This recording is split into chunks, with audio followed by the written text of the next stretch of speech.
हे guys welcome to day 26 out of 100. सध्या आमच्या नुरवी मॅडमला औषध पाजणं हा फार मोठा टास्क झालेला आहे, कारण तिला आता समजायला लागले औषधांमधला फरक. आणि आजीसोबत थोडंसं मिक्सअप व्हायला तिला वेळ लागला, कारण आजीचे पांढरे केस बघून ती घाबरत होती.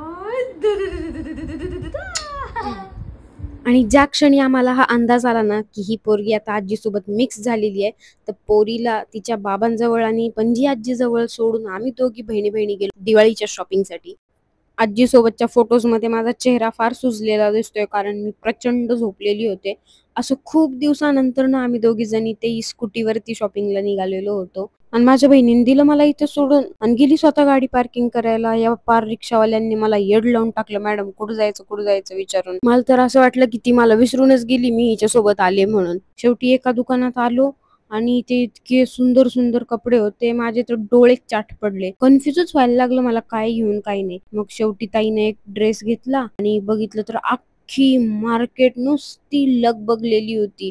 ठिकठिकाणी वेगळे वेगळे स्टॉल लागलेले होते. कपडे म्हणू नका, रांगोळी म्हणू नका, डेकोरेशन म्हणू नका, काय नाही ते सगळं इथं लागलेलं होतं. आणि या सुद्धा शॉप मध्ये आम्हाला ड्रेसेस आवडले, परत रेडीमेड ब्लाउजेस सुद्धा होते. हे बघा, ही कुठूनही वाट काढून एवढ्याशा जागीत नाही पूर्वी निघू शकते सिरियसली. जाऊ दे बाबा, मोठी बहीण आहे, जास्त काही बोलत नाही, नाही तर मारेल मला ती. आणि या शॉप मध्ये इतके सुंदर सुंदर कपडे होते ना, हे सगळे ड्रेसेस बघून मी तर पागलच झाले होते. असं वाटत होतं की इथले सगळेच ड्रेस घेऊन जावे, आणि हा ऑरेंज सुद्धा.